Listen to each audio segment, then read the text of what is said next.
असतो मा सद्गमे तमसो मा ज्योतिर्गमये मृत्युर्मा अमृतं गमये सर्वे भवन्तु सुखिने सर्वे सन्तु निरामया सर्वे भद्राणि पश्यन्तु माँ कश्चित् दुख भाग्यवे। सभी सुखी हो, सभी संपन्न हो, सभी स्वस्थ हो। इसी मनोभावनाओं के साथ योगाहार परिवार ने मुझे योग आसन और प्राणायाम करने का अवसर प्रदान किया। योगाहार परिवार का बहुत-बहुत धन्यवाद। आपका दिन शुभ हो। इसी शुभकामनाओं के साथ में मंच योगाहार परिवार को सौंपता हूँ। आपका बहुत-बहुत धन्यवाद। बहुत सुंदर योगाचार अशोकानंद जी के लिए तालियां बजा करके इनका अभिवादन करें। बहुत ही दिल के साथ निर्मल मन जन सो मोहे पावा मोहे कपट छल सिद्ध न भावा। इस पे जो है आदरणीय अशोक पटेल जी रंजना जी को मंच संचालन के लिए आमंत्रित कर रहा हूं कि द्वितीय सत्र का संचालन करने का कष्ट करें, आमंत्रित करने का करें हमारे चीफ गेस्ट मुख्य वक्ता महोदय को। आदरणीय रंजना किनीकर जी महाराष्ट्र से। जी, आज की योग की कक्षा बहुत सुंदर आदरणीय अशोक पटेल जी द्वारा और सबने बहुत सुंदर योग किया उनके साथ और बहुत आनंद आया, बहुत पसीना निकला और इसी में हमारे हनुमान चालीसा का और एक सुंदर भजन का भी पाठ हुआ। इसी के साथ हम इस योग सत्र को यहीं पर विराम देते हैं और अगली चर्चा सत्र आज हमारे चर्चा सत्र है में पर्यावरण और जैविक खेती तथा गोपालन पर चर्चा हो रही है। इसके लिए मैं आदरणीय शरद भैया से निवेदन करती हूँ कि वो चर्चा सत्र में सबसे पहले अपना अनुभव और उसके बाद चर्चा को आगे बढ़ाएंगे। जी आदरणीय शरद भैया। सदन को कोटि कोटि प्रणाम। आज की योगशाला बहुत अच्छी रही और आज सामान्य चर्चा रखी गई है। प्रकृति, खेती, गौ माता, ये सब आपस में एक कड़ी है और आपस में सब जुड़े हुए हैं। अब गौ माता आप पालते हैं तो आपकी जैविक खेती होगी और जैविक खेती करोगे तो आपको शुद्ध अनाज मिलेगा। ये तीनों कड़ियां आपस में जुड़ी हुई हैं और इनके माध्यम से ही आप अपनी खेती में सुधार करते हैं। आज बात करेंगे कि कैसे ज्यादा से ज्यादा अपनी जमीन की, गौ माता की, सबकी सुरक्षा हो पाए। इसमें शासन क्या मदद कर रहा है और शासन कैसे देखता है, किस दृष्टि से देखता है। शासन का यह है कि जो किसान है वो जैविक खेती करे, उसको मूलभूत सुविधाएं जो जैसे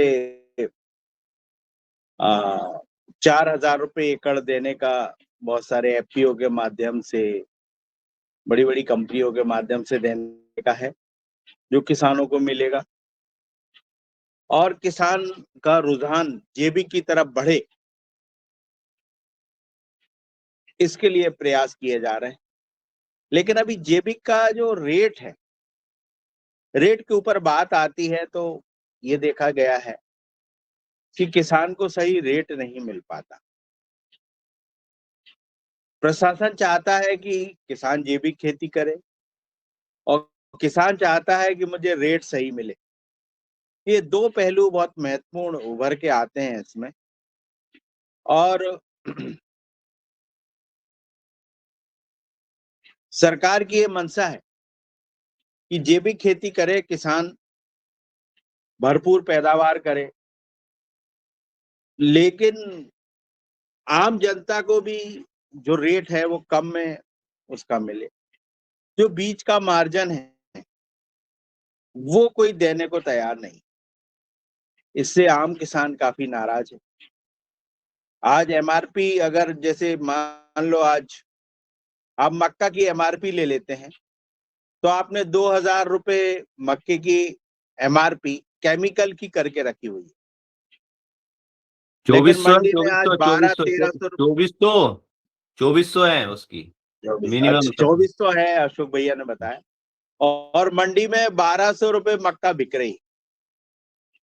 तो ये किसान को एक भारी नुकसान होता है। किसान इसकी पूर्ति कहाँ करे?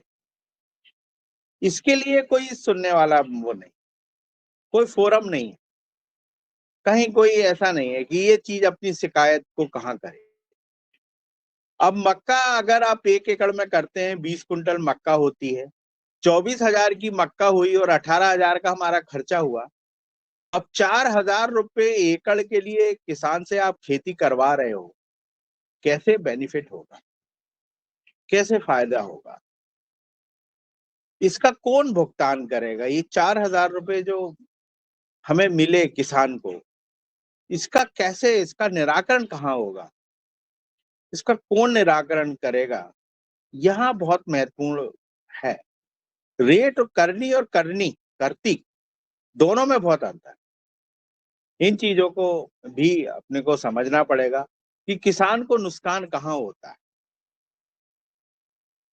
हाँ, किसान को भावांतर योजना दी जाती है तो उसमें बहुत सारे किसान व्यापारी से मिल लेते हैं और वो करते हैं, तो कुछ गलतियां किसानों से भी होती हैं। लेकिन मैं दोनों पहलुआं रखना चाहता हूँ। भारी नुकसान इसमें किसान को जब होता है जब इसको एमआरपी पर रेट अपना नहीं मिल पाता। इसकी कुछ ऐसी व्यवस्थाएं होनी चाहिए कि हमें जो रेट है वो एमआरपी जो दिया हुआ है, जेबी की तो बात ही दूर चली गई, केमिकल का जो रेट है वो ही नहीं मिल पा रहा है।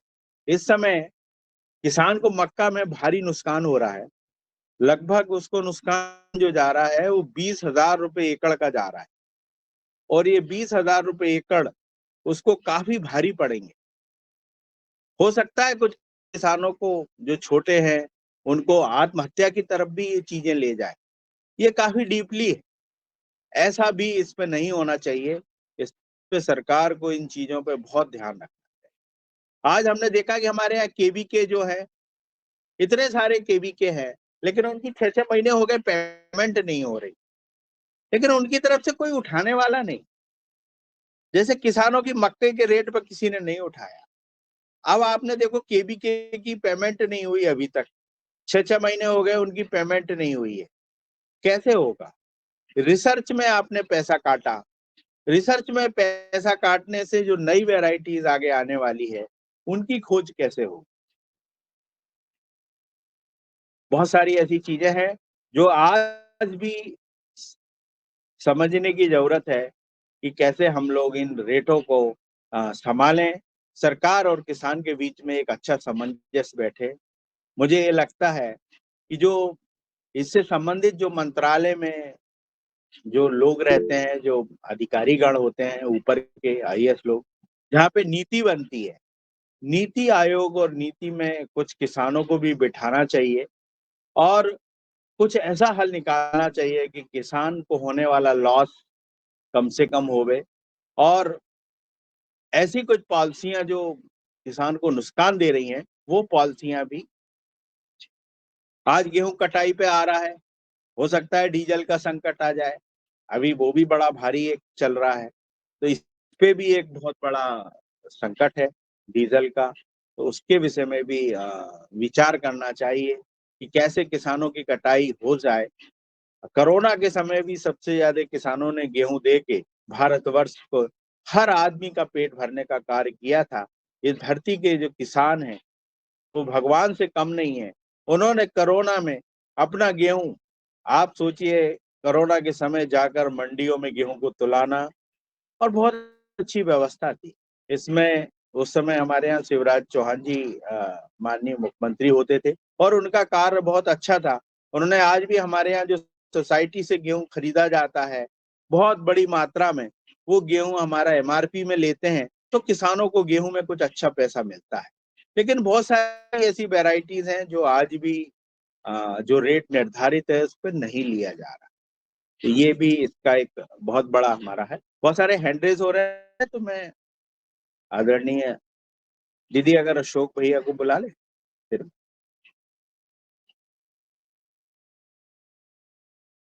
आदरणीय जी अशोक जी भैया। बुलाएं आदरणीय पटेल साहब। ओम ओम। बहुत अच्छी आज की जो चर्चा है किसानों की दशा और दुर्दशा के ऊपर, एक बहुत अच्छा आपने एक टॉपिक लिया है और ये समय की मांग भी है। जैसे शरद भैया ने बताया कि अभी जो मक्का के हाल है ये इतने बुरे हाल है, क्योंकि सभी किसानों ने, हमारे क्षेत्र में तो सभी किसानों ने एक विकल्प तलाश किया। सोयाबीन नहीं होता था कि सोयाबीन की फसल खराब हो जाती थी, सड़ जाती थी, तो उसकी जगह, क्योंकि सरकार ने ही उसको इसको प्रोत्साहित किया और बोला कि भाई इथेनॉल बनेगा, और इथेनॉल से, और इथेनॉल की फैक्ट्रियां भी लगी है सब दूर बहुत सी जगह, और आपको मूल्य अच्छा मिलेगा। और पिछली साल मक्का का मूल्य भी ठीक था। मक्का का जो समर्थन मूल्य है वो 2400 रुपये है, लेकिन पिछली साल लगभग 2200-2000 रुपये में मक्का बिकी। और इस साल मक्का का ये हाल है कि 1000 रुपये मक्का टूट गई, और जो मक्का का जो रेट है वो 1200-1300। तो वो रेट नहीं टूटी है, वो किसानों की कमर टूट गई पूरी तरीके से। जैसे आदरणीय शरद भैया ने बताया कि मक्का की जो लागत ही 20,000 रुपये एकड़ है। तो 20,000 रुपये लागत और उस जमीन की खोट बटाई और उस जो लागत लगाई उसका ब्याज बट्टा तो आप जोड़ो। मतलब आज ये हालत है कि हमारी ट्रालियों भरा के जा रही है तो वो सिर्फ उछल कूद कर रहे हैं, हमको मिल कुछ भी नहीं रहा। लेबर को दे दिया, ठेसर वाले को दे दिया, खाद वाले को दे दिया, बीज वाले को दे दिया, दवाई वाले को दे दिया, पूरी दुनिया को दे देता है किसान, और खुद के बच्चों के लिए कुछ नहीं बचता है। तो ये बड़े बड़े किसानों की हालत है। तो वे छोटे गरीब किसान जिनने खोट बटाई से जमीन जोती उनकी तो इतनी बुरी हालत है कि जैसे आत्महत्या। तो ये सब सोचना, ये सरकार की आंख फूटी हुई है क्या? क्या अंधे हैं? ये सरकार जो शासन में ये शासन चला रहे हैं कि ये जो देश है कि ये पूरे सब उद्योगपति से इनसे ही चलेगा। जबकि आज की कंडीशन ये कोरोना काल में इस राष्ट्र में किसानों ने बता दिया कि इस देश का जो भाग्य विधाता, युद्ध में किसानों की याद आती है, और जब देश में अकाल और भुखमरी जब किसानों की याद आती है, क्योंकि ये बीज की धुरी है। इसके बेटे राष्ट्र की रक्षा करते हैं, युद्ध में भी इसके बेटे जाते हैं, और अन्न के भंडार भरने में भी ये किसान के बेटे काम आते हैं। लेकिन सरकार की ये पॉलिसी इतनी खराब है, उसका मेन एक कारण ये है कि किसानों में एकता नहीं है। वो किसानों में सब एक दूसरे की टांग, जो किसान संगठन बने हुए हैं वो भी सब एक दूसरे की टांग की। जबकि लागत के आधार पर मूल्य का निर्धारण C2, ये इसमें अगर भाव देखो तो ये मक्का कम से कम 3500, उसमें पूरी चीज जोड़ो, उसमें मक्का के ये सब चीज और उसकी खोट बटाई जोड़ो, खोट बटाई जोड़ने के बाद में जो किसान श्रम करता है उसकी मेहनत जोड़ने के बाद में उसका रेट तय होता, तो ये मक्का का रेट कम से कम 3500-4000 रुपये होता अगर उस हिसाब से। लेकिन एक सरकार ने मिनिमम सपोर्ट पाए, मिनिमम यानी सबसे कम। अरे हजारों में बात करो, 100 में नहीं भैया। हाँ हाँ हाँ, तो ये मिनिमम जो सपोर्ट प्राइड है कम से कम, तो उसमें तो ये है कि किसान जिंदा रहे। और जैसे शरद भैया ने बोला कि इसमें किसान की पॉलिसी, सब मालूम किसान की पॉलिसी, वहां बड़े बड़े विद्वान बैठे, लेकिन कुछ किसान राष्ट्रद्रोही भी सब है। जो किसान आंदोलन कर रहे थे दिल्ली में, जब कह रहे थे कि ये देशद्रोही है, इसी मंच पे लोगों ने भाषण दे दिए कि किसान देशद्रोही है, और वो अमेरिका से फंडिंग, अरे वो तो दमदार थे जिन्होंने वो बिल वापिस करवा लिया, नहीं तो अभी तो इससे भी बुरी हालत होती किसानों की। और वो किसान, ये तो मिनिमम सपोर्ट प्राइस है। वो किसान जो आंदोलन करते हैं वो मांगते हैं हमको C2+ दो। जो स्वामीनाथन, जो एक बहुत बड़ा जो वैज्ञानिक था हमारे देश का, उसने ये सब पूरी विधि विधान बनाया। और ये सरकार जब इसके पहले सत्ता में नहीं थी तो ये कहती थी कि हम आपको C2+ देंगे। इसमें एक भारतीय किसान संघ है, भारतीय किसान संघ भी हम पैदा हुए जब से ही देखते हैं कि लागत के आधार पर मूल्य का निर्धारण होना चाहिए। पहले मनमोहन सिंह जी प्रधानमंत्री थे तो दिल्ली में वो आंदोलन करते थे, मध्य प्रदेश में करते थे खूब, भयंकर बहुत बुराई करते थे, लेकिन आज 10 साल से ऊपर भी सरकार इनकी, नीचे भी सरकार इनकी, और किसानों की इतनी दुर्दशा, ऐसा रगड़ रगड़ के मार रहे हैं। लाडली बहना को दे रहे हैं 1200 रुपए, एक 5 एकड़ का किसान, उसको 1 लाख का नुकसान हो। 5 साल में आपने उसको 60,000 रुपए दे दिए, एक छोटे किसान से आपने पूरे पूरे पैसे ले लिए, उससे 1 लाख का नुकसान दे दिए। तो ये बहुत बुरी इस दुर्दशा है। उसका एक मेन कारण है किसानों में एकता का अभाव, और किसान जो एक दूसरे की टांग खींच रहे हैं। नहीं तो सरकार तो खड़े खड़े, अगर जनता अगर एक हो जाए पूरी, तो सरकार तो उसके हिसाब से काम करती है। अभी उद्योगपति देखो, उद्योगपति सरकार को पैसा देते हैं, नंबर 2 का पैसा, तो उनको करोड़ों अरबों रुपए ये सरकार उनको माफ कर देती, और किसानों का बिल्कुल माफ नहीं करती। किसानों को ऐसे उलझा के रखती। अब आज की हालत किसानों की ये हो रही है कि पहले तो किसानों को जिंदा रखते थे, आज की हालत किसानों को मारने की पूरी पूरी सरकार ने ये ले ली। तो इसके लिए अब आप सब लोग बुद्धिजीवी लोग हैं, भारतीय हमारे जो किसान के जो अध्यक्ष है किसान समिति के पतंजलि के आदरणीय मुनीलाल जी, तो ये सब प्रतिनिधि मंडल जाके और इनका हम सब विरोध करना चाहिए, शासन से जाके ये सब चीजें बताना चाहिए कि भाई किसानों की ये ऐसी बहुत बुरी हालत। अब किसान करे तो करे क्या बेचारा। अब ये बताओ कि अब सरकार कह रही है कि उड़दिया लगा लो गर्मी में। अरे किसी तरह तो उनने मूंग 60 दिन में पैदा हो जाती है, उड़दा ने गर्मी में पैदा होता है, और उड़दिया पैदा हो जाता तो वो पैदा होते ही नहीं है। हमने भी उड़दिया लगा उड़दिया 3 महीने की फसल है, 2.5 महीने 60 दिन की फसल किसान ने चुनी, मूंग पैदा करी, मूंग में थोड़ी किसान की आर्थिक स्थिति सुधरी, थोड़ा उसका थोड़ा अच्छा रेट मिला, तो अब किसान के ही उड़दा, मतलब निपटो मरो जिंदा मत रहो, तुमको तो मारना ही, हमको तो उद्योगपति को पालना है। तो ये सरकार की पॉलिसी है, ये एक निश्चित और ठोस नीति सरकार की बनना चाहिए, और ये मिनिमम सपोर्ट प्राइस तो होने चाहिए। अब आंदोलन चालू होगा, दिल्ली में चालू होने वाला, सब दूर जाइए। अभी अभी सरकार ने अभी तो कुछ नहीं, अभी जो एक पॉलिसी आई है अमेरिका से, जो इन्होंने ट्रेड डील की है, ट्रेड डील में उसका एक महत्वपूर्ण कारण, मेरी ये बात सुन लो, मैं तुमको स्पष्ट सभी जो सदन में उनको एक बताता हूँ, क्योंकि बुद्धि से काम लो, सब भेड़ चाल नहीं कि जिसने कह दी कि अंधभक्ति भी नहीं होना चाहिए, बुद्धि का विवेक होना चाहिए। अमेरिका जो देश है उसके पास, क्योंकि मैं खुद ऑस्ट्रेलिया न्यूजीलैंड गया हूँ, वहां पे जमीनें इतनी है किसानों के पास, हजारों एकड़ जमीन है किसानों के पास, और वहां के किसान को एक 1-1 करोड़ रुपए सब्सिडी मिलती, वो सिर्फ किसानी सब्सिडी के लिए करता है। तो वहां अगर वो अनाज पैदा करके वो समुद्र में भी फेंक दे ना, तो उसको कोई मतलब नहीं। तो वहां तो क्योंकि उनके पास इतनी जमीन और इतनी पैदावार, उतने संसाधन है सरकार के पास, तो वो वहां का माल अगर अपने यहाँ आ गया, इनने ट्रेड डील कर ली, क्योंकि अमेरिका बहुत दिन से जुगाड़ में था कि किसी तरह ये भारत का बाजार मुझको मिल जाए, लेकिन आज तक की सरकार ने भारत का बाजार नहीं दिया। उस समय कृषि मंत्री बाबू जगजीवन राम थे जब देश आजाद हुआ उसके बाद में, लेकिन जो पार्टी ने देश को आजाद किया, उस पार्टी ने कभी अमेरिका को घुसने नहीं दिया। लेकिन आज एक राष्ट्रभक्त पार्टी हमको कहते हुए शर्म हो रहा है कि एक भपकी दी अमेरिका ने, किया ना 56 इंच का सीना, एक भपकी अमेरिका ने दी, पक कहने कि इसका कैरियर बर्बाद कर दूंगा। भगवान जाने वो स्टीफन फाइल्स में क्या क्या, भगवान जाने क्या क्या राज छिपा है। रातम रात जाके दस्तखत कर आए और यहाँ आके माला फेर ली। हमको ये चीज पूरे देश को उसमें ही नहीं लिया कि पहले तो केक हम इसका नहीं, वहां का सामान अगर अपने यहाँ भारत में आना चालू हो गया, तो यहाँ की चीजें बिकना, जो मक्का अभी 1200 में बिकती है, ये 500 में कोई नहीं लेगा, क्योंकि इसका जो बायो प्रोडक्ट है वो सब चीज, वो ये बोल रहे हैं कि हम वो नहीं लेंगे, दूध नहीं लाएंगे, मक्का नहीं लेंगे, तो मक्का से बनने वाली जो चीजें वहां से आ जाएगी। दूध नहीं आएगा लेकिन दूध से बनने वाली चीज आ जाएगी। सोयाबीन नहीं लाओगे लेकिन सोयाबीन का तेल आ जाओगे, तो यहाँ का सोयाबीन क्या करोगे भाई। यहाँ की अर्थव्यवस्था तो किसी तरह अपन चला रहे हैं यहाँ की, कि अब गेहूं किसान ने पैदा किया तो सरकार क्या करती है कि गेहूं को गरीबों में बांटती है, फिर वापस गेहूं आता है। ये सरकार ने एक व्यवस्था बनाई है राष्ट्र को चलाने के लिए, किसानों को सक्षम बनाने के लिए, आगे बढ़ाने के लिए। अब वो व्यवस्था पे पूरा कुठाराघात हो जाएगा, भगवान जाने अब उसका क्या है क्या नहीं, क्या असर होगा। अब किसान आंदोलन, जी ओम।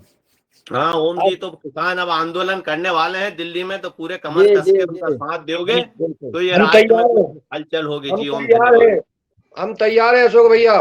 जो गाय के हित की बात नहीं करेगा, जो किसान के हित की बात नहीं करेगा, जो विदेशी की बात करेगा, जो स्वदेशी की बात नहीं करेगा, उस सरकार को उखाड़ फेंको, हम तैयार हैं।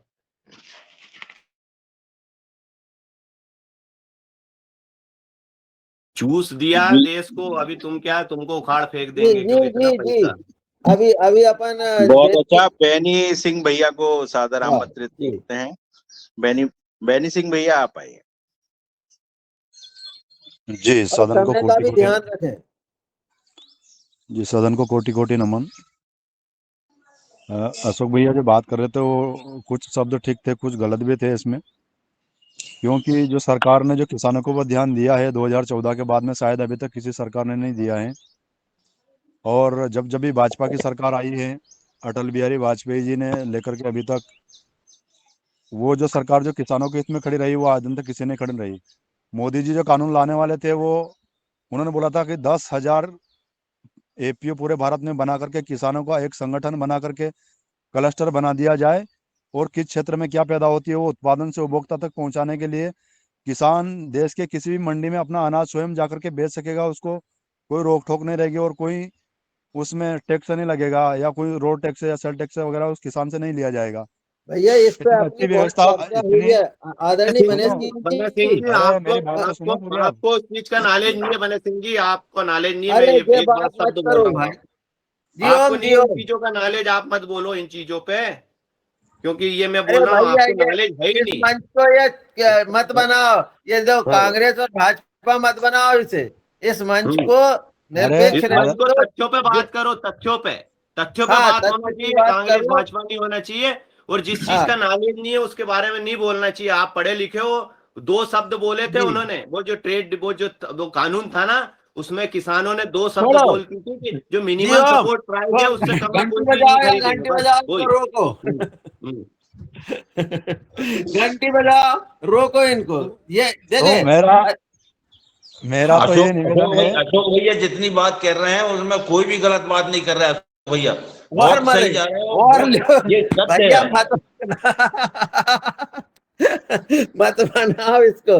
मेरा हमने निवेदन है। हमने कल बोला था शरद भैया से कि क्या विषय रखना है, लेकिन शरद भैया खुद जो है दंगल करने के लिए तैयार रहते, ये चुपके चुपके से। चलिए मेरा आ, निवेदन है बने सिंह आ, जी कुछ सुन, हाँ शब्दों हाँ, को वो करके जी आप अपनी जी बात जी पूरी करें। जी हो। जी जी जी जी।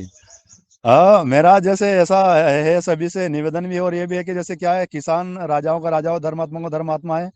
किसान के पास जितना भी अनाज होता है वो कोई उसके घाटे की खेती नहीं होती है, फिर भी कह रहा है कि किसान घाटे में चल रहा है, किसान घाटे में चल रहा है। किसान तो बेवकूफ है, वो खाद बाजार से लाता है, बीज बाजार से लाता है, सब कुछ बाजार से लाता है। अब किसान के पास खुद का बीज होना चाहिए, खुद का खाद होना चाहिए, सब कुछ अपने घर पे। मतलब किसान एक अन्नदाता है। वो तो इन कंपनियों के चक्कर में, इनके बहलाने के चक्कर में आकर के वो सारे, मतलब जहाँ जो 100 रुपए का बीज है वो डायरेक्ट 10,000 रुपए किलो में ला रहा है, जहाँ 50 रुपए का बीज है वो 5,000 रुपए किलो में ला रहा है। तो किसान ही तो बेवकूफी कर रहा है और कह रहा है कि किसान घाटे में जा रहा है। इस बात को कहाँ से कहाँ घुमा के ले जाए हम। जी ओम बहुत बढ़िया। बहुत सही कहा आपने। और हमें अब गोवा प्रॉब्लम गोवा भी पे होना चर्चा पड़ेगा। करनी है। गोवा पे चर्चा करनी है तो मैं आदरणीय दिनेश सर जी को सादर जी आमंत्रित जी करता जी हूँ। अब जो है नहीं नहीं नहीं हमने जो है शरद जी ने एक थोड़ा सा ये डिबेट करवा दिया है, जो आनंद लेना चाहते हैं बताते नहीं किसी को। कल चर्चा क्या होना थी और क्या ठुकवा दिया इन्होंने। ये बने सिंह जी को, अशोक जी को जी भिड़ा जी देते हैं। नहीं नहीं नहीं नहीं, चर्चा ये बहुत डिबेट जरूरी है मिनीलाल सर। हाँ, ये अशोक भैया ने जो बोली बाकी किसानों की, मतलब इसमें मजाक की बात नहीं है, वो भी सही है। लेकिन बेनी नहीं भैया की बात भी काफी हद तक सही है। पर दोनों का निचोड़ जो निकालेंगे वो निकलना चाहिए। जैसे रेट है ना, समर्थन मूल्य आपने दिया है तो आप लीजिए ना उस पे, हमारा मतलब ये है।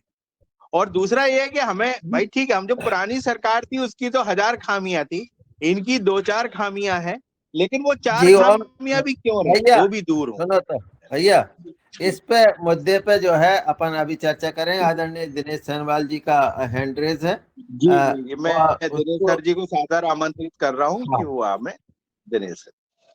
जी जी आदरणीय धन्यवाद। ये सरदार वास्तव में ये नहीं मानेंगे दिनेश जी, ये जो है शरद भैया नहीं मानेंगे, हमें पता है इनका। जी जी आदरणीय, हाँ, वास्तव में आदरणीय शरद वर्मा जी नीति शील विवेक के प्रतीक हैं, और वे चाहते भी हैं कि वास्तव में इस तरह की गहमा गहमी होनी ही चाहिए, क्योंकि हम अगर किसी का समर्थन कर रहे हैं तो समर्थन ही कर रहे हैं और विरोध कर रहे हैं तो विरोध ही कर रहे हैं। ये बात तो नहीं बनती है। जहाँ अच्छा हो वहाँ समर्थन भी, और जहाँ बुरा हो वहाँ विरोध भी होना आवश्यक है। और एक बात और भी है कि सरकार की तरह कार्य करे, संगठन और जनमानस तटस्थ होकर के कभी हंसे और कभी गुस्सा भी करे, ये भी आवश्यक है। क्योंकि हमने ये देखा है कि अगर सरकारों की बात करी तो पिछली सरकारों ने जो सोयाबीन का तेल इंपोर्ट किया तब हमने विरोध किया। वर्तमान सरकार ने बहुत सारी अच्छी बातें भी रखी हैं, लेकिन साथ में जिस पाम ऑयल का हम विरोध करते थे हर मंचों पे, उस पाम ऑयल को सरासर या सीधे तौर पे खुला मिलावट छोड़ करने का दिया, भी खुला छोड़ हाँ, दिया, खुला खुला छोड़ दिया। दिनेश भैया, तो खुला। ये बातें, और उन मंचों से जहाँ के जो समर्थक थे कि हाँ ये सोया ऑयल नहीं खाना चाहिए, वो लोग पाम ऑयल मिला रहे हैं। तो ये चर्चाएं तो होनी चाहिए, वरना तो हमारी सार्थकता क्या रहेगी। वरना तो अलग अलग मंचों से आंदोलन हो ही रहे हैं, लेकिन हम आंदोलनकारी ना हो करके हम इसमें सामंजस्य बैठाएं, ये बात निश्चित है। और ये जो सामंजस्य बैठेगा संभवतः ये गोवा जाकर ही बैठेगा। गोवा की यात्रा करके जो मंथन होगा उसमें बहुत महत्वपूर्ण पहलू सामने आएंगे। लेकिन गोवा जाने से पहले एक बात और भी महत्वपूर्ण है, जो कि आज का विषय भी है, कि पर्यावरण और जैविक खेती। कल परसों मेरी कुछ साउथ इंडियन कुछ किसान बंधु हैं, युवा हैं, उनसे बात हो रही थी। तो उनके चर्चा का विषय ये था कि हम अलग अलग कंपनियां जो कि जैविक खेती में आगे बढ़ रही हैं, और जो आज के प्रश्न का भी उत्तर है कि सरकार खरीदे न खरीदे, ये तो बहुत बड़ा विषय है। क्योंकि सरकार इतनी बड़ी जनसंख्या, इतने ज्यादा किसान, लेकिन अगर हम बीज का रास्ता अपना करके अपनी छोटी छोटी अभ्यास से किसानों से उत्पादन खरीदते हैं, तो कैसे खरीदें। जब हम चर्चा कर रहे हैं जैविक खेती की, और किसानों के खेत में जब हम जा रहे हैं, तो कैसे पहचान करें कि वास्तव में ये खेत जैविक है। ये चर्चाएं, बेसिक चर्चाएं युवाओं के मध्य हो रही हैं, किसानों के मध्य हो रही हैं, और युवा तैयार है किसानों का उत्पादन खरीदने के लिए, बशर्ते वो उत्पादन शुद्ध हो और जैविक हो, प्राकृतिक हो। लेकिन मंथन चिंतन तो उनके बीच भी है। जैसे हम कर रहे हैं कि वास्तव में अगर किसी खेत में वो विजिट कर रहे हैं, जैसे अलग अलग जगह पे 50 युवाओं का एक दल है, तो कैसे हम ये जाने कि ये खेत वास्तव में जैविक है और यहाँ ये किसान जैविक किसान है। क्योंकि सर्टिफिकेशन तो फर्जीवाड़ा है ही है, इसमें कोई दो राय नहीं है। ये बड़ा विकट है और दुखद भी है। जब हमारे प्रधानमंत्री जी ने या पहली बार सरकार ने कहा कि जैविक खेती करो, प्राकृतिक खेती करो, तब हमें इस दिशा में आगे बढ़ना चाहिए था। लेकिन दुश्वारियां होंगी किसानों की भी, लेकिन इन्हीं तरह की दुश्वारियों, इन्हीं तरह के विरोध, इन्हीं तरह के समर्थन को लेकर के योग और आहार का जो बैलेंस है, जो संतुलन है, वो हमको आगे लेके जाना है। और मैं निवेदन यही करूंगा कि हम जब ऑनलाइन भी हों या ऑफलाइन वार्ताएं हमारे हों, जैसे कि गोवा की प्रस्तावित वार्ता है, प्रस्तावित मुलाकात है, तो उसमें भी हम सुलह और सामंजस्य निकालें। हमारे इस योगाहार में कोई भी व्यक्ति गलत नहीं कह रहा है।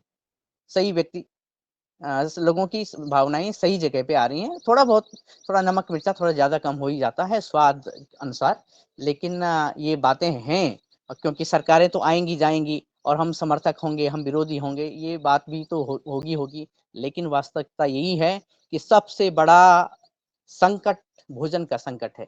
अगर हम गलत तरीके से जो खाएंगे, और हम खाएंगे कुछ को तो खाने को नहीं मिल रहा है, जिसको मिल रहा है वो जहर पटा हुआ भोजन मिल रहा है, तो ये समस्या तो बहुत बड़ी है। ये बात अलग है कि कुछ किसान बहुत अच्छे तरीके से कार्य कर रहे हैं, और जो अन्नदाता हैं वास्तव में वो परिभाषा उनकी सही बैठ रही है। तो आने वाले टाइम में जब हम गोवा जाएं, तो अभी से ये मशवरा तय करें कि हम चर्चा क्या करें, हम जा क्यों रहे हैं। क्या केवल गौ माता की जय कहना ही उचित है? ये भी एक बड़ा प्रासंगिक प्रश्न है कि जब हम सरकारें जब सब्सिडी दे रही हैं, और हम गौ माताओं के लिए आंगन तैयार कर रहे हैं, बाड़े तैयार कर रहे हैं, लेकिन जब सरकारें बदल जाएंगी, तो क्या स्थिति वो रह पाएगी जिसके लिए हम आज कमर कस रहे हैं या हमने कदम बढ़ा दिए हैं। ये विषय भी बहुत ही ज्वलंत रहेगा आने वाले समय में। और अन्य बातें तो योगहारी आदरणीय सदस्य जो हैं वो कर ही रहे हैं। बस मैं बीच में यही कह रहा था और आप ही के शब्दों के अनुसार चलें गोवा फिर से और मैं वापस आता हूँ आपके। धन्यवाद, प्रणाम। बहुत अच्छा दिनेश सर, आपने बहुत महत्वपूर्ण बातें रखी हैं और गोवा के लिए जो रास्ता है वो धीरे-धीरे बन रहा है। अब मैं डॉक्टर किशोर सर जी को सादर आमंत्रित करता हूँ कि डॉक्टर किशोर सर भी अपना विचार रखें और गोवा के विषय में भी अपना विचार।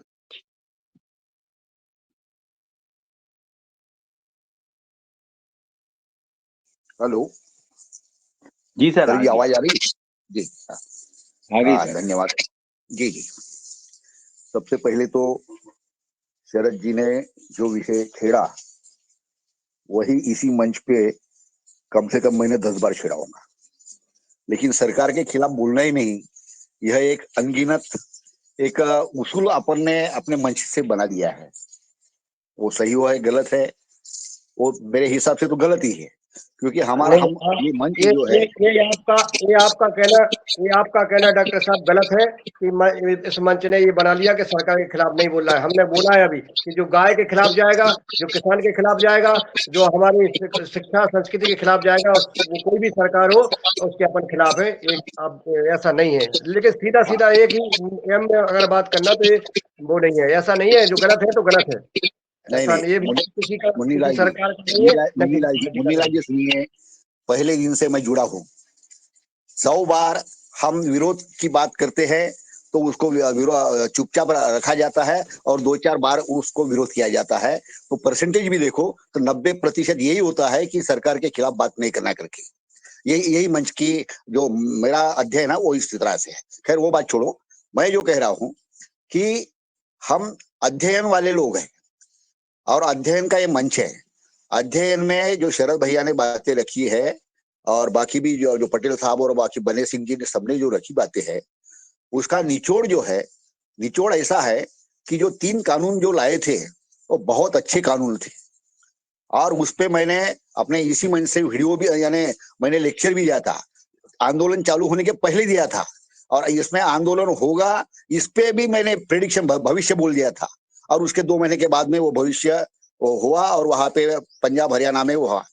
मेरा कहने का मतलब है अध्ययन करने का जो तौर तरीके हुए काफी सारे लोगों ने किया है उसमें, लेकिन उसमें वही बात हुई कि एक समर्थन करना है तो खुला यानी अंधे से समर्थन करो और विरोध करना है तो अंधे से विरोध करो। ऐसा नहीं होना, ऐसा नहीं होता कभी भी। यहाँ पे जो अध्ययन है उसके हिसाब से कुछ अपन कोई भी कानून लाता है संसद, तो उसमें संशोधन किया जा सकता है, उसमें बदलाव किए जा सकते हैं।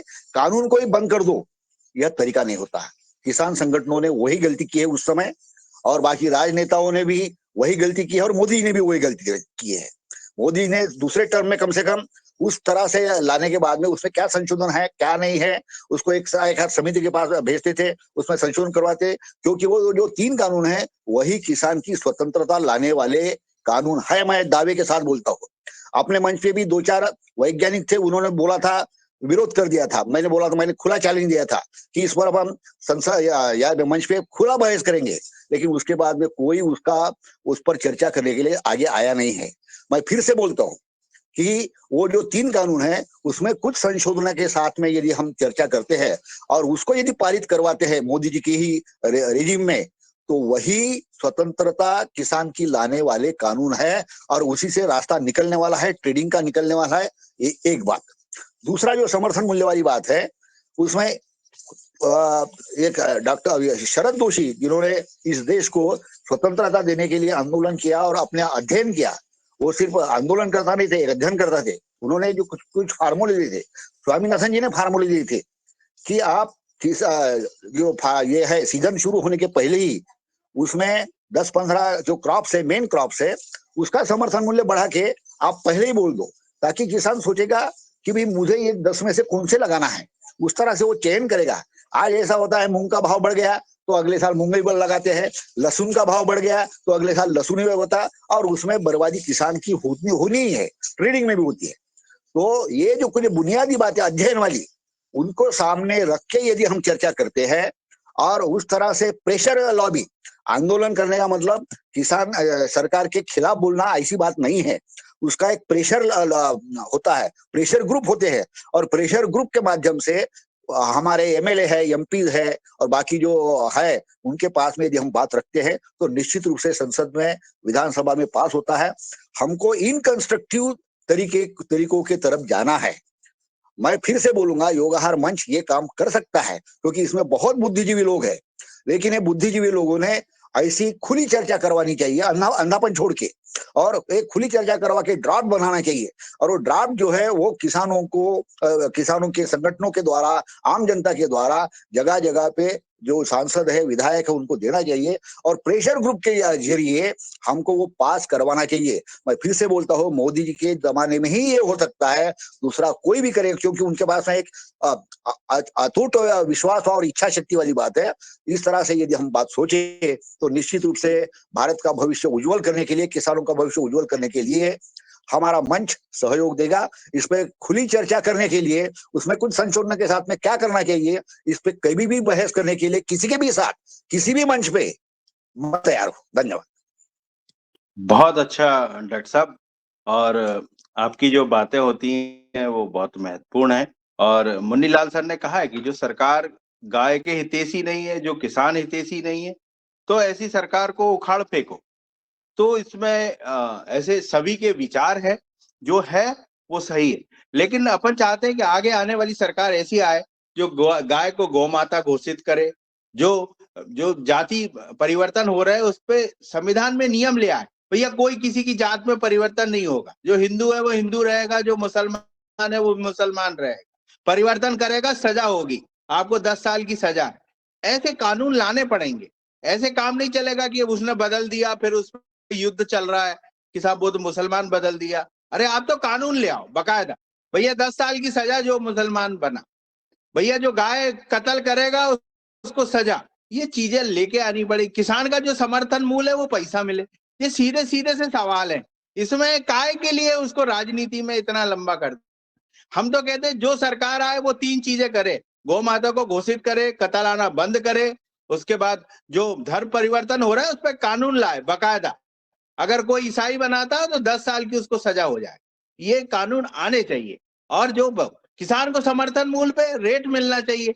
जो समर्थन मूल्य आपने घोषित करा है वो नहीं दे रहा है तो आपकी बीमा कंपनी से आप दिलवाइए ना। बीमा कंपनी का आप मेन उपयोग ही नहीं कर रही है सरकार।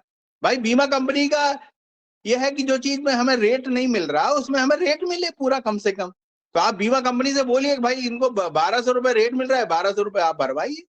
बीमा किस काम का बीमा है? बीमा कहीं अगर 2 एकड़ किसी की फसल खराब हो जाती है तो उसको बीमा नहीं मिलता, फसल में नुकसान हो रहा है तो उसको बीमा नहीं मिलता, फसल सस्ते में बिक रही है तो उसको पैसे नहीं। तो वो बीमा किस काम का बीमा मुझे ये समझ नहीं आता। जी ओम प्रणाम। रमेश दादू जी का हैंडरेस है, मैं उन्हें सादर आमंत्रित करता हूं। जी ओम, सदन को नमन। बहुत अच्छी चर्चा चल रही है और 2 विषय आज तो मेरे तो थे केवल गोवा के, परंतु ये विषय भी गोवा से भी ज़्यादा महत्वपूर्ण हो गया है। और इस विषय पर जो चर्चा हुई है वो बहुत अच्छी हुई है, दोनों तरफ से चर्चा हुई है। हमने आदरणीय शरद जी को भी सुना, आदरणीय पटेल साहब को भी सुना, आदरणीय बने सिंह जी को भी सुना, मुन्नीलाल जी को भी सुना और आदरणीय हमने डॉक्टर दुबे जी को भी सुना, दैनिक संजीव। ये जो चीजें हैं इसमें जब तक हम स्वावलंबन की बात नहीं करेंगे, जब तक हम केवल एक अभी ये बड़ा मुद्दा है कि जागरूकता कौन लाए, कैसे समझाए किसानों को। किसान स्वयं खर्च करता है फिर आत्महत्या करता है। जब हम देख रहे हैं महाराष्ट्र में जब आत्महत्या होती है हल्ला हो जाता है, अपने आप ही होने धीरे धीरे होने लगी है। तो सबसे पहले तो ये जो चीजें हैं, जो विसंगतियां हैं और जो कुछ नई चीजें हो रही है उन्हें भी हमें, अब जैसे कि आदरणीय हमारे दिनेश सिंह जी ने चिंतला वेंकट रेड्डी को लेके आए, उन्होंने कहा कि भैया आपके पास चावल खराब हो रहा है, चावल ज्यादा है तो आप उसे डीएपी का विकल्प बना लो। हम क्यों डीएपी के पीछे पड़े हैं? तो जैसे मक्का ज्यादा हो रही है तो उसका वो जो कह रहा है कि भैया डीजल जैसे बन रहा है, तो सरकार ऐसे कुछ निर्णय ले कि भाई उसका वो जो बनता है डीजल में उपयोग करते हैं मिला करके उसका कुछ करे, गेहूं का कुछ विकल्प ढूंढे। अब ये जो एकदम से हुआ क्या है कि हमने अपनी जमीन के इंच इंच का उपयोग करके अन्न भंडार भर रहे हैं। तो कहने को तो अन्न भंडार भर रहे हैं, पर वही अब हमें अभिशाप हो रहे हैं, क्योंकि इतना हमने पैदा कर दिया वो अब हमारी जान लेने लगे। उदाहरण के लिए गेहूं के भंडार हो गए भरे हैं, अब वो गेहूं या तो सड़ रहा है या दो दो पैसा में बिक रहा है। कहाँ बिक रहा है वो भी बड़े विकल्प है कि जिन लोगों को फ्री में मिल रहा है वो ही उसे बेच रहा है और शराब पी रहा है और काम भी नहीं कर रहा है। ये भी देख लो, ये कोई समीक्षा तो होती नहीं कि जो चीजें लागू हो रही है उसका क्या दुरुपयोग हो रहा है। अभी हमने तो कल हम वो कह रहे थे कि भैया यूरिया जो है गाड़ी में डाल रहे हैं। अरे भैया जो का ना काम होगा, मैंने कल सुना कि यूरिया गाड़ी में डाल रहा। तो ये जो चीजें हैं ये किस तरफ जा रही है कुछ समझ नहीं आ रहा। और अब हम पुनः गोवा की बात करें तो गोवा के लिए निश्चित रूप से समय सीमा तय कर दी जाए कि भाई उसका रिजर्वेशन भी हो जाए। और गोवा में बहुत अच्छी अच्छी जगह है, कलात्मक है, धार्मिक है, उन सब को भी दर्शन हम कर सकते हैं। और निश्चित रूप से जो हमारी सनातन संस्कृति है वो जो है उसको वहाँ पर हम किस तरह से यज्ञ कर सकते हैं, योग कर सकते हैं, या जो भी हम वहाँ कर सकें, ध्यान कर सकते हैं, इस तरह से कुछ करके और निश्चित रूप से कुछ बदलाव हो सकता है तो उसका प्रयास करें। जी ओम। सदन को नमन।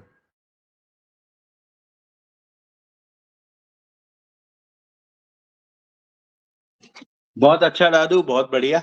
अब मैं मुन्नीलाल सर जी को सादर आमंत्रित करता हूँ की बोआ। बहुत बहुत शादिवाद, बहुत बहुत प्रणाम।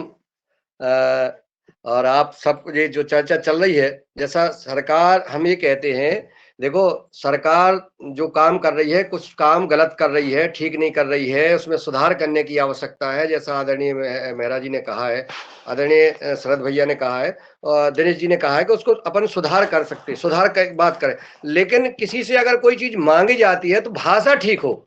हम जो है नाम बोलते हैं आदरणीय शरद जी, आदरणीय मेहरा जी, आदरणीय दुबे जी, जो भी, या अशोक जी, तो ये भाषा अच्छी होना चाहिए। अगर हम प्रधानमंत्री से या राष्ट्रपति से या मुख्यमंत्री से कोई चीज मांगते हैं या किसी को, तो उसकी भाषा, ये उस जो हमारी भाषाएं अलग होती हैं उस भाषा से जो है विरोधाभास हो जाता है और वो सबको बुरा लगता है और फिर वो उनकी मांगे न मानने का कारण यही होता है। जबकि किसान हित में अगर बात हो रही है, गाय हित में बात हो रही है, तो ये बहुत अच्छी बात है। और इससे अच्छी और मांग क्या हो सकती है? पूरे देश को एक साथ हो जाना चाहिए। और हम ये वादा कर रहे हैं, चाहे वो देखिए ओबीसी एससी एसटी के दुनिया के कार्यक्रम चलते हैं, लेकिन वो गाली देते हैं बड़ों को, उन्होंने ब्राह्मण को गाली दे दी, क्षत्रिय को गाली दे दी, उन्हें फलाने को गाली दे दी। ऐसे करने से, किसी की जाति विरोध, किसी की वर्ग विरोध, किसी के धर्म के विरोध करने से, किसी को गाली देने से तुम ठीक काम नहीं कर रहे हो, कभी भी भला नहीं हो सकता है कोई भी। यानी हमारा एक उद्देश्य है कि आज गाय की जगह गधे पालने के लिए 5-5 लाख रुपए शासन दे रही है, ये गलत काम है। लेकिन हम सिर्फ इतना ही बात करें, तो हम ये ना कहें कि वो हिंदू विरोधी है, वो ऐसा है, वो वैसा है, वो वैसा है, ये ना कहें। हम ये सिर्फ इतना ही कहें कि ये बात गलत है, पहले गाय की रक्षा हो, इसके बाद फिर गधे को पाले और शेर को, चीते को, जिसको पालना है पालो, पहले गाय बचाओ तो देश बचेगा। ये बात सिर्फ करना है। रही बात दूसरा खेती की, अभी 99 क्विंटल गेहूं की उपज वाली योजना सरकार ला रही है। भैया 99 क्विंटल गेहूं की उपज ला रहे हो तो निश्चित है पूरा जहरी जहर तो डलेगा। अब इधर तुम जो है प्राकृतिक की बात कर रहे हो, इधर बचाने की बात कर रहे हो, तुम जितने अस्पताल बनाओगे, तुम खुद मानने की चर्चा कर रहे हो। ऐसी जो इसमें सरकार में जो लोग बैठे हुए हैं ऊपर, इसमें सुधार लेने की आवश्यकता है, ये करना चाहिए। हम सब एक साथ हैं, परंतु भाषा अच्छी होना चाहिए, भाषा और सिर्फ मांग ही होना चाहिए। इसलिए जो है दूसरा चर्चा अभी जो आज के जो विषय पर चर्चा थी, लेकिन आगे हम जैसा नहीं है, युगाहार कार्यक्रम इसीलिए संचालित है कि किसान के हित में हो। आज हमारे आदरणीय पवन कुमार जी उपस्थित हैं। मैं चाहूंगा कि वो मार्गदर्शन करें कि हमें वार्षिक उत्सव के लिए कोई चर्चा करना चाहिए, कहाँ करना चाहिए, कैसे होना चाहिए। उनकी उपस्थिति में अगर सहमति मिल जाती है तो आज तो 7:47 हो गए हैं। अगले दिन, क्योंकि आज का दिन उसी के लिए था, लेकिन वो विषय बदल गया है। मैंने शरद जी से कहा था, मेहरा जी से भी बोला था, तो लेकिन वो चलो कोई बात नहीं। अब आज आदरणीय पवन कुमार जी को सुन के और फिर अपन जो है इसको विचार करेंगे, जो प्रस्ताव देंगे वैसा अपन फिर चर्चा करते हैं। आदरणीय संचालक महोदय शरद जी। सर बहुत अच्छा। अब मैं आदरणीय पवन सर जी को विचार रखने के लिए सादर आमंत्रित करता हूँ कि पवन सर जी आप। जी धन्यवाद शरद जी। बहुत सुंदर हमारी आज की भी चर्चा हुई है। पिछले कई वर्षों में हमने इस विषय पर बातचीत की है, और क्योंकि मैं शुरुआत से जुड़ा हूं और सभी के साथ मेरा मिलना जुलना भी रहा है, व्यक्तिगत रूप से भी मिलना रहा है सभी के साथ, तो मैं आज ये भी याद कर रहा था कि जब मैं पहली बार अशोक पटेल जी से उनके निवास पर मिला था। हम लोग मिले थे सब लोग एक उस कार्यक्रम में, और उसके बाद व्यक्तिगत रूप से वो मुझे अपने साथ अपनी गौशाला में ले गए। वहाँ पर हमने उनकी गौवंश को देखा। बहुत ही सुंदर गौवंश, बहुत ही मुझे अच्छा लगा, बहुत ही अलग तरह की अनुभूति रही। तो उसके बाद उनके मंदिर में जाकर के सबके साथ संवाद, मंदिर में पूजा अर्चा करने का भी एक अनुभव अपने आप में एक अलग तरीके से था। इसी प्रकार से पिछले वर्ष जब मैं बंदे सिंह जी के साथ उनकी गौशाला जो थी पथमेड़ा की गौशाला में, एक रात हम साथ एक ही कक्ष में रुके, तो वो भी अपने आप में एक बहुत अच्छा अनुभव था। उसके बाद मोटरसाइकिल में उनके साथ करीब 5 किलोमीटर हम अपना देखिए दूसरी जगह पर भी आए थे, और रास्ते भर बातचीत करके और वहाँ के स्वामी जी से भी मुलाकात की थी। तो आप दोनों लोगों के साथ मेरे व्यक्तिगत जीवन के मेरे अस्मरणीय जो अनुभव हैं, वो जुड़े हुए हैं, और दोनों के पक्षों को भी मैं अच्छी तरह से समझता हूँ कि आप क्या कैसे बोल रहे हैं, उनके पीछे आपके मन में कैसी चीज़ें चल रही हैं, और दोनों का सम्मान भी मैं करता हूँ। तो आप दोनों के आज मैंने वक्तव्य फिर से सुने, और मुझे लगता है कि हम सबको अपने जीवन में एक संतुलन लाने की ज़रूरत है। एक जो भी चीज़ हमारे घटनाक्रम हो रही है, उसको एक संतुलित रूप में, एक सहज रूप में उसको समझने की ज़रूरत है। बिना किसी तरह के भेदभाव के, बिना किसी पक्ष को रखते हुए, ज़्यादा रखते हुए या कम रखते हुए, उसमें संतुलन की हमें आवश्यकता है। ये सबके जीवन के लिए, ये मेरे जीवन के लिए भी है, और सबके जीवन के लिए ये बहुत महत्वपूर्ण है। तो ऐसा जब हम करेंगे, तो हम किसी भी पार्टी के लिए, किसी व्यक्ति के लिए उससे ऊपर उठ करके समझने का उसको प्रयास करेंगे। और अगर हमें लगता है कि कोई चीज़ की अति हो रही है, सीमाओं का उल्लंघन हो रहा है, तो उसके खिलाफ हम बोलेंगे भी। और ये सबके साथ होता है कि जैसे-जैसे अ, अगर हम किसी पार्टी का उदाहरण लें, उदाहरण के रूप में, तो हमने देखा कि जो पार्टी लंबे समय तक कार्य करती है, उसके अंदर में कुछ ऐसी चीज़ें हमारी निकल के आ जाती हैं कि कुछ लोग पहले सामान्यतः उसका विरोध करते हैं, और धीरे-धीरे अगर उसका समय से सुधार नहीं हुआ, तो वो ज़्यादा लोग भी उसका विरोध करते हैं, और फिर एक क्रिटिकल सीमा आ जाती है, जबकि उसको हम जनमानस उसके खिलाफ होकर के उसको परिवर्तित करता है, जैसा हमने देखा भी है। तो ऐसी हमें अपनी व्यवस्थाएँ बनाने की ज़रूरत है कि हम ऐसी कैसे अपनी व्यवस्थाओं को निष्पक्ष रूप से बनाने का प्रयास करें, या उसके ऊपर हम आपस में संवाद करने का प्रयास करें, जिससे कि इस तरह की व्यवस्थाओं का निर्माण हो। और मुख्य बात जो लगता है मुझे, ये अनुभव भी है कि हर कोई भी चीज़, कोई भी परफेक्ट नहीं है। आप किसी से कितनी भी अपेक्षाएँ कर लें, धीरे-धीरे कुछ न कुछ त्रुटियाँ, कुछ कमियाँ, कुछ गलतियाँ निकल कर के सामने आ जाती हैं, और ये सबके साथ होता है। तो धीरे-धीरे और परिवर्तन इसलिए भी महत्वपूर्ण होता है कि वो परिवर्तन के साथ ही शायद कुछ त्रुटियाँ कम हो जाती हैं या हट जाती हैं। लेकिन आने वाले समय पर वो जैसे टॉक्सिसिटी हमारे शरीर में बढ़ जाती है अगर हमने कुछ ठीक नहीं किया, तो उसी प्रकार से वो टॉक्सिसिटी या जो कमियाँ कहें या जो भी कहें, वो आके उस चीज़ को फिर ओवरकम करती हैं और हमारे अनुभव फिर दूसरे तरह के हो जाते हैं। तो ये बहुत महत्वपूर्ण है, जैसा कि इस मंच पर भी हमने जब शुरुआत से ही बातचीत की थी और लगातार इस चीज़ को कहा है कि यह मंच निष्पक्ष रूप से और सबको साथ लेते हुए, बिना किसी भेदभाव के साथ मिलकर के चलने का प्रयास करे। तो ये मंच उसी लिए है और मंच में चर्चाएँ होना बहुत ज़रूरी है। चर्चाएँ पक्ष और विपक्ष दोनों की होना बहुत ज़रूरी है। आप लोगों को याद होगा मैंने केमिकल खेती की अच्छाई के ऊपर भी मैंने अनुरोध किया था कि उसके ऊपर भी हम किसी ऐसे व्यक्ति को अपने मंच पर बुलाएँ जो केमिकल खेती बहुत अच्छे तरीके से कर रहा है और उसके पक्ष में बोले क्योंकि हम जैविक खेती के वैसे पक्षधर हैं। लेकिन केमिकल खेती भी तो अपनी जगह पर ज़्यादा इससे ज़्यादा सफल हो रही है, जो भी उसके कारक है। उसके बहुत सारे कारक हैं, मैं उस पर नहीं जाऊँगा।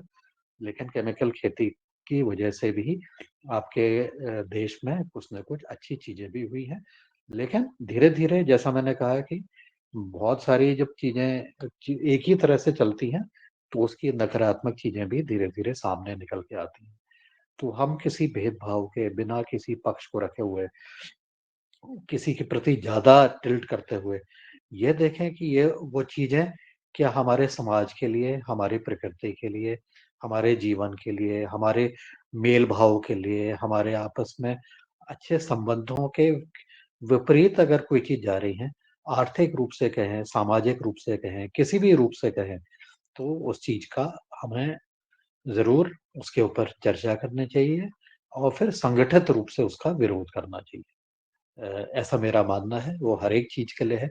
आपको याद होगा पिछले 1 वर्ष पहले जब मैं एमपी में एक भ्रमण के लिए गया था, तब मैंने एक वहाँ के जो कृषि अधिकारी थी महिला, जिसने नई-नई अपनी ड्यूटी जॉइन की थी, उसने लाडली बहना के विरोध में मुझसे बड़ी देर 10-15 मिनट बातचीत की और उसने ये बताया कि लाडली बहना योजना की वजह से किसानों को जो खेती में वो डेमोंस्ट्रेशन लगाते थे या जो भी चीज़ वो करते थे, उसमें उनका बहुत ज़्यादा गिरावट हुई है क्योंकि आर्थिक रूप से भी सरकार के पास क्या धन की एक जो विभाजन होता है उसकी अपनी एक सीमाएँ हैं, पैसे की भी अपनी एक सीमाएँ हैं। तो उसको भी मैंने अनुभव किया था, उनके फ्रस्ट्रेशन को मैंने सुना। मैंने कहीं बहस नहीं की कि ये अच्छा कर रही है सरकार, गलत कर रही है, इससे किसानों को फ़ायदा हो रहा है या महिलाओं को फ़ायदा हो रहा है, मैंने कोई पक्ष अपनी तरफ से कहा नहीं। मैं निष्पक्ष होकर के उसकी बात को सुनते रहा। और मैंने उसके भाव को समझा और धीरे-धीरे फिर मैंने इस चीज़ को आगे देखा कि वोट बैंक पॉलिटिक्स की वजह से सरकार रेवड़ी बाँटने की वजह स के लिए जो कई सारी चीज़ें जो चल रही हैं, उससे कहीं पर किसी को फ़ायदा हो रहा है, कहीं पर किसी को नुकसान हो रहा है। और सरकार का जो कि एकमात्र केंद्र बिंदु है, वो अपने वोट बैंक को सुरक्षित रखने को है और अपने आप को सुरक्षित रखने के लिए है।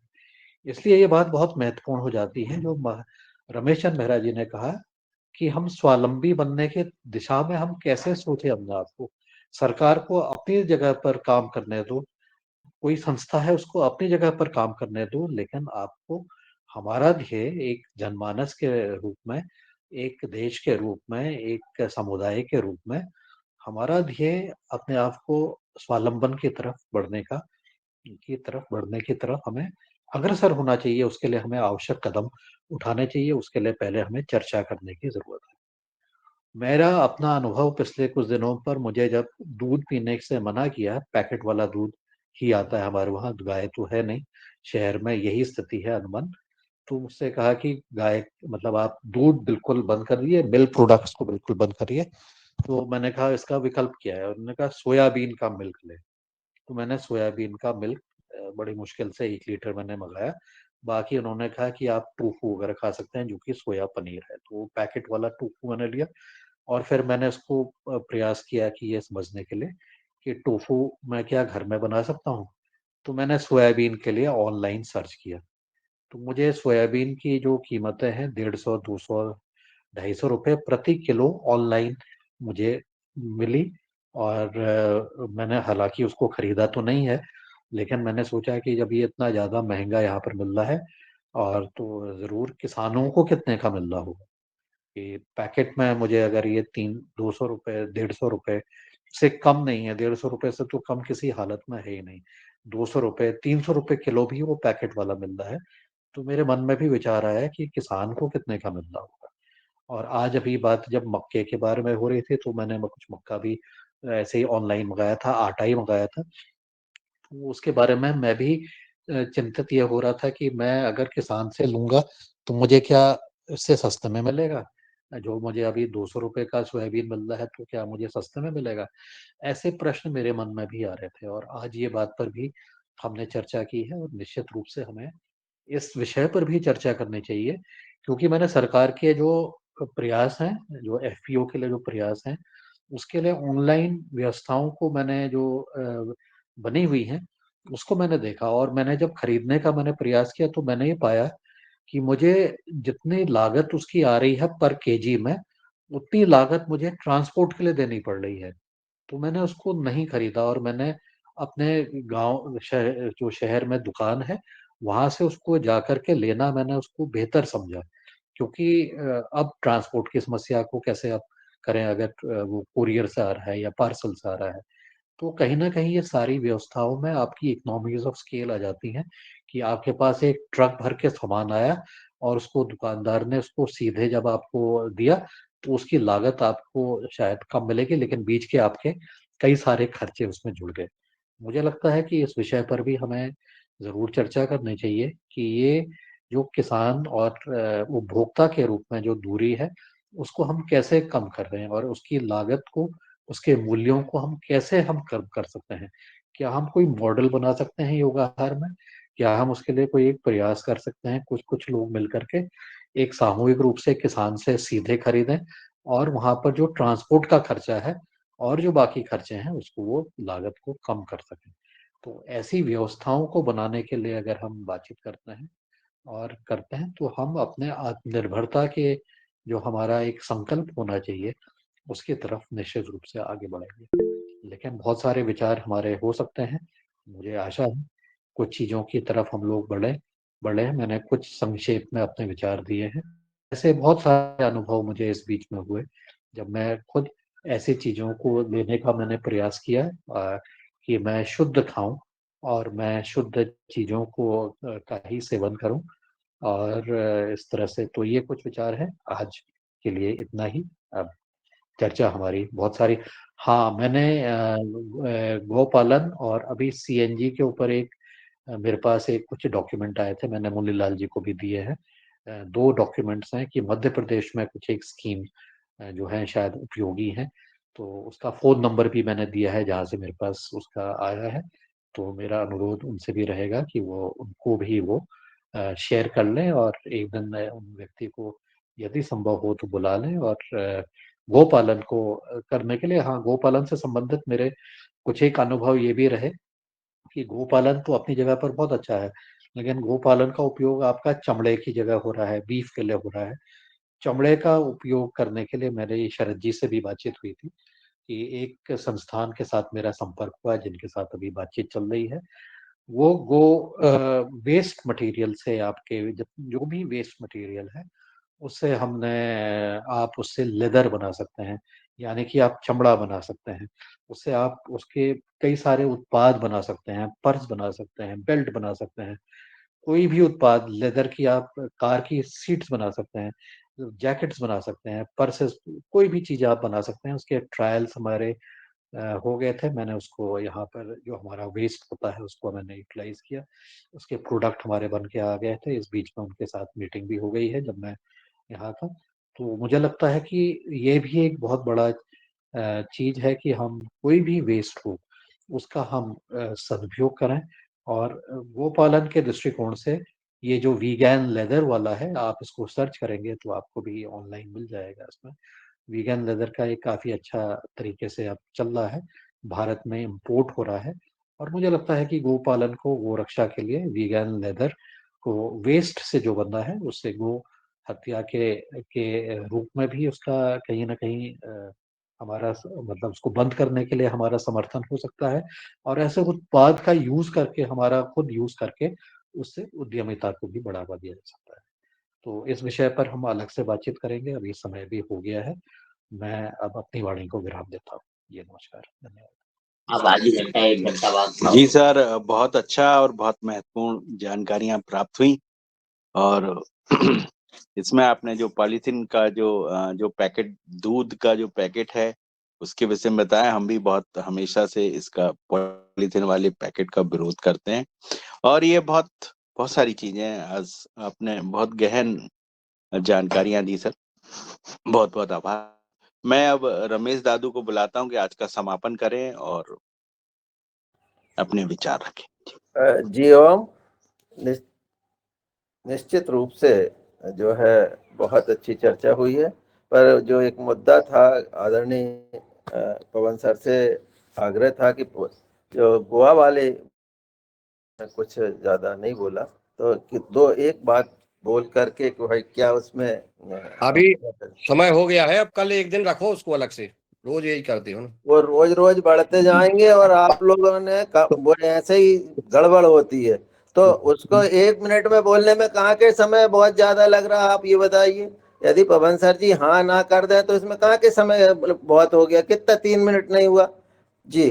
तो मैं पुनः जो है निवेदन मेरा ये है, ठीक है कल कर लेंगे वो अच्छी बात है, पर सवाल यह है कि हमें कुछ चीजों पे आगे पीछे थोड़े नरम होना चाहिए। जी ओम, सदन का हृदय से आभार है कि वो आप सब लोग जुड़े, आप लोगों ने बहुत अच्छी चर्चा की।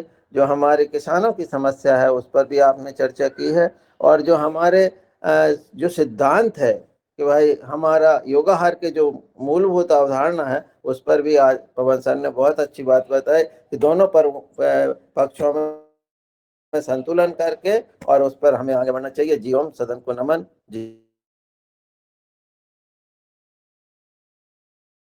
जी बहुत अच्छा। अब आज का समापन, जो सभी लोग शामिल हुए उनका बहुत बहुत आभार, और आज बहुत अच्छा योग रहा। कल नए जोश के साथ, नए अतिथि के साथ सुबह 5:30 बजे। जी ओम, प्रणाम।